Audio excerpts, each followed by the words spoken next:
De quoi je me souviens? De deux images. D'abord, une nuit. J'avais 8 ou 9 ans, peut-être 7. Peu importe. À cet âge-là, le temps ne s'écoule pas, il s'étire. Les années se confondent, mais les souvenirs s'incrustent, précis comme des éclats. Chaque été, je passais quelques jours en Algérie, dans le village de mes grands-parents, en Kabylie, Tizimdjibar. Un nom qui sonne comme une note ancienne, un reste de mélodie qu'on garde au fond de soi. Cette année-là, pour des raisons oubliées ou inexpliquées, je m'y retrouvais seul, sans mes parents, entouré d'oncles et de tantes maternelles. Une nuit donc, dans le salon d'une vieille maison kabyle, devant un poste de télévision obstiné, ce genre de machine qui grésille, mais tient bon, comme une fenêtre improvisée sur l'ailleurs. La chaîne, c'était l'unique, le seul canal d'image qui imposait son programme comme une providence. Ce soir-là, c'était un film, noir et blanc, dense, hypnotique. Je ne comprenais rien, ou presque. Mais il y avait cette femme, belle, terrible, glacée, une beauté dure comme une statue de marbre. Je ne savais pas son nom, mais je la voyais, je la ressentais. Plus tard, j'apprendrai qu'elle s'appelait Janet Leigh, qu'elle avait été une star d'Hollywood, et que ce film où elle disparaissait sous un rideau de coups de couteau s'appelait Psycho. Hitchcock. Ce nom, je l'entendrai souvent. À cet instant, il n'était encore qu'une énigme. Ce fut ma première rencontre avec Hitchcock, une image volée à une nuit d'enfance, au milieu des années 80, dans un salon kabyle, empli de murmures et de cousins absorbés par l'étrangeté du monde. Moi, je ne voyais que Janet Leigh et la lame. Le reste s'effaçait, ce fut ma première image. Et puis un jour, retour en France, Saint-Cloud, ma ville natale. Un autre salon, celui de mes parents. J'avais 16 ans, cet âge bancal où tout semble infiniment grand et étrangement insignifiant. C'était un après-midi lumineux, mais je m'étais enfermé, affalé devant Côte Ouest, une série américaine qui traînait entre le mélodrame et le vide. J'étais là, prisonnier de ma torpeur adolescente quand l'écran a changé. Un bandeau, une annonce de TF1. Mohamed Boudiaf, président algérien, venait d'être assassiné.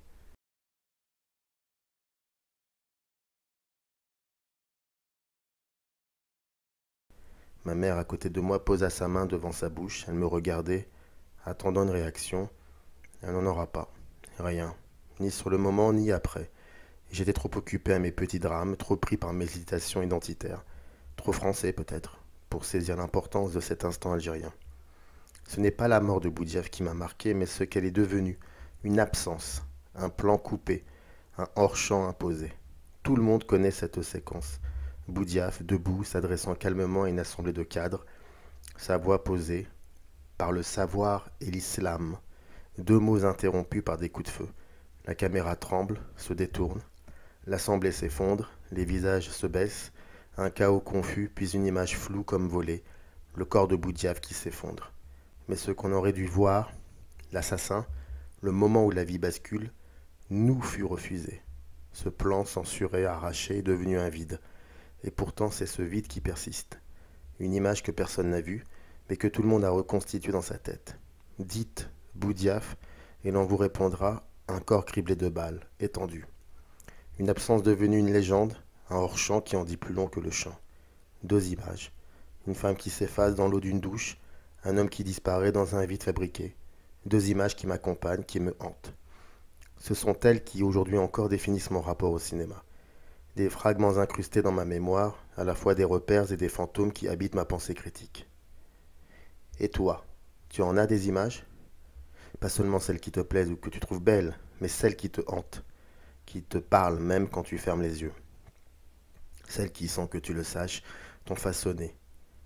Si oui, qu'est-ce qu'elles te disent, ces images? Il y a des années, à la fin des années 90, j'avais griffonné une note, un texte grincheux et malhabile pour le site Fluctuate. Je me demandais si la fin de La prisonnière du désert ne reflétait pas en un sens mon rapport à la critique de cinéma, ou plutôt à son milieu. Cela faisait 4 ans que j'essayais de m'y fondre ou de m'y perdre, et déjà ces questions me rongeaient. Aujourd'hui elles ne me rongent plus, je les ai digérées. Microciné m'a aidé. Que voit-on? John Owen ramène sa nièce. Il la dépose sur le seuil d'une maison, recule, se tient dans l'embrasure de la porte. Derrière lui le paysage fordien, vaste, lumineux, cruel. Il reste dehors, les autres rentrent, Puis sans un mot, il se retourne et s'en va, avalé par l'horizon. Ce geste, ce retrait, c'est ce que je n'arrivais pas à être, ce que je ne pouvais pas. Être critique pour moi, c'est rester dehors, toujours, ne jamais franchir le seuil. Parce que être dedans, c'était risquer de perdre l'intégrité du regard. Mais l'intégrité, ça veut dire quoi? Une posture, une méthode, une morale, ou peut-être une vieille lubie de cinéphile inquiet, une de ces obsessions que l'on traîne comme un fardeau. J'aimerais t'entendre là-dessus, parce que pour moi, cette solitude du critique, elle est bien réelle, elle existe. Pas pour tout le monde, c'est vrai. Certains l'ont domptée, d'autres en ont fait une arme. Mais moi, elle m'a façonné, elle m'a abîmé, elle m'a enveloppé dans un brouillard de petites peurs, d'inquiétudes sourdes, de paranoïa minuscule mais tenace. Quand j'ai commencé ce métier, c'était au milieu des années 90. Et j'allais aux projections de presse, boulimique de films, 3 ou 4 heures par jour, parfois plus. Et là, très vite, j'ai remarqué quelque chose dont on ne parle pas, ou pas assez. Parce que c'est étrange, parce que c'est gênant, et qu'on a eu peur de passer pour une victime, ou pire pour un paranoïaque. Mais moi, je l'ai vu, je l'ai senti. Des Samir, il n'y en avait pas beaucoup. Pour tout dire, il n'y en avait pas du tout. Un noir parfois, un arabe de temps en temps. Quant aux femmes, elles étaient rares, presque invisibles. C'était un constat brut, silencieux, que je gardais pour moi. Parce qu'en parler, c'était déjà prendre le risque de s'afficher, de chercher des problèmes, d'être celui qui se plaint. Aujourd'hui, ça évolue, mais l'exercice n'a pas été profitable. Et puis, il y avait la manière dont les critiques se parlaient entre eux. Une espèce de bourgeoisie étrange, repliée sur elle-même. Une caste qui semblait à la fois fascinée et terrorisée par l'idée de dialoguer avec le monde extérieur. À l'époque, je venais d'Internet, ce territoire encore méprisé. Nous, les gens du web, on était les amateurs, les intrus, ceux qu'on regardait de haut. Aujourd'hui, il n'y a plus rien à dire là-dessus. On a gagné. Mais à l'époque, c'était autre chose. C'était une hiérarchie malsaine, un espace verrouillé où tout semblait codifié. Et cette expérience, cette fracture, m'a poussé bien plus tard à faire de Microciné ce qu'elle est, une plateforme où toutes les voix sont égales du moment qu'elles sont portées par un désir de cinéma. Attention, je ne dis pas que toutes les pensées se valent, mais au moins il faut écouter ces voix, leur laisser la place, essayer de comprendre ce qu'elles disent, ce qu'elles voient. Toi, quand tu as commencé ce métier, cette hiérarchie, ces catégories sociales, cette bourgeoisie, ces différences, est-ce que tu les as vues, senties, subies? Est-ce qu'elles ont pesé sur toi, sur ta manière de penser, sur ton rapport au cinéma?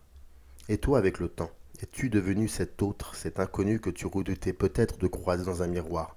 Un sale con, imbu de lui-même, enfermé dans sa tour d'ivoire, critique, regardant ses confrères, ses consoeurs de haut, ou pire, ne les regardant plus du tout. J'imagine que les choses bougent, toujours un peu. Travailler bénévolement, au début, par passion, par besoin, et puis à un moment demander un salaire. Le nerf de la guerre, c'est l'argent, oui, mais on n'en parle pas assez. Ou alors toujours de manière oblique, comme si c'était indigne, presque vulgaire. Pourtant, la critique, l'acte même d'écrire, de penser, de s'exposer, devrait nourrir, devrait payer. Une paye, une pige, un geste tangible pour un travail immatériel. Et c'est là que ça coince, éternellement, universellement. Alors on fait quoi avec ça? On continue malgré tout, on s'arrête les poches vides mais la tête pleine d'amertume? Parce que la critique, comme tout métier, oui, c'est un métier, définit un rapport au monde. Et ce rapport, il faut le gérer. Avec le monde, avec soi-même, avec son propre corps, pris dans cette tension entre montrer et démontrer, entre parler et se faire entendre. C'est une lutte, une manière de traduire un regard en langage, une tentative de rendre chaque texte fidèle à ce qu'on a vu, ressenti, compris, ou alors pas compris. Cette émission, tu veux la faire parce que tu dis, aujourd'hui, tu es capable de bien dire les choses. Une ambition qui m'amuse parce qu'elle me rappelle ce que disait François Bégodeau à Criticat dans un échange qui m'a marqué. Il disait: je suis peut-être un moins bon spectateur de Marvel que d'un autre cinéma, celui que j'ai l'impression de bien voir. Cette expression bien voir, Emmanuel Burdeau l'utilisait à une époque. On sortait d'une projection et il lâchait: je crois que j'ai bien vu le film. Ça me faisait sourire, je lui demandais ce qu'il voulait dire, mais il avait raison, je crois. Il y a des films qu'on voit bien et d'autres qu'on voit moins bien. Et pour ces derniers, inutile de prétendre les disséquer, la critique ne peut qu'y être inutile. À toi, aujourd'hui, est-ce que toi tu vois bien tes années cahiers? Les débuts, simple rédacteur, puis rédacteur en chef. Est-ce que tu vois bien ces années Mediapart depuis 2009, cet exercice d'écriture pour un site internet? Comment se fait la transition des cahiers à Mediapart? Comment passe-t-on d'un collectif, tradition, histoire, ego, un lieu où être lu ou collaborer avec Jean-Michel Fredon, à une forme plus solitaire, plus individuelle? Est-ce que ça t'a libéré ou est-ce que tu t'es senti prisonnier à un moment?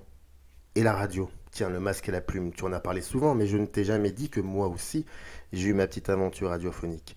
Une seule fois, à Alger, pendant 1 an. Une émission qui s'appelait Microciné. Eh oui, ça ne s'invente pas. Là-bas, pour la première fois, je sentais dans la critique quelque chose d'évident qui ne me faisait pas peur. La parole. Puis viré de l'émission, de la chaîne, de tout.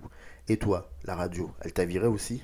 Et maintenant, voyons plus loin. La programmation d'un festival, par exemple. Est-ce qu'aujourd'hui, tu vois bien cette mécanique-là? Ce geste de choisir, de passer les films. Et ces films, tu les prolonges aussi par des livres. Un autre geste critique, une autre gymnastique. Qu'est-ce qui te pousse à écrire des livres? Moi, je galère sur un livre depuis 3 ans. Mon éditeur, Marest, pourrait m'insulter, peut-être qu'il le fera, mais je crois qu'il comprend. Il y a ce truc, cette difficulté de finir.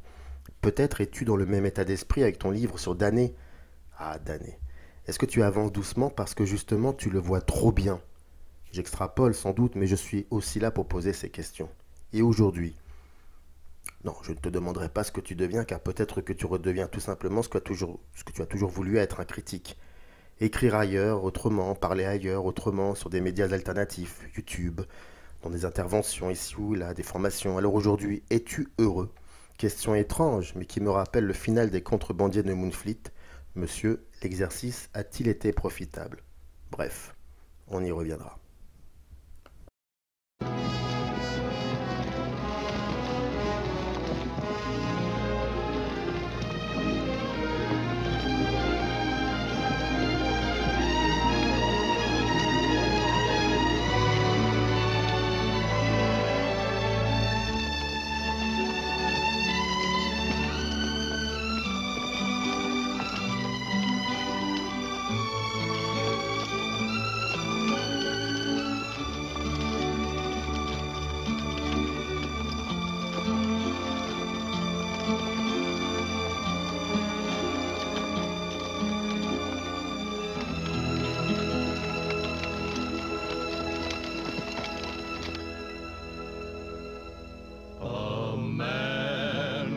Search his heart and soul.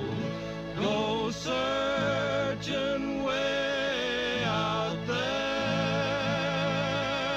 His peace of mind he knows he'll find.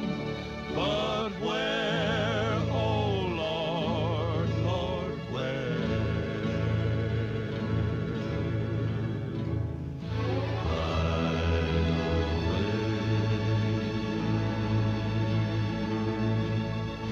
Right away,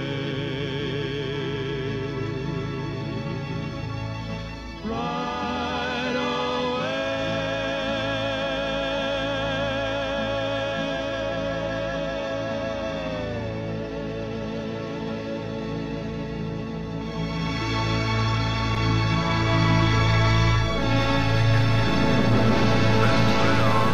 long to be with my 3 good companions, just my rifle, pony and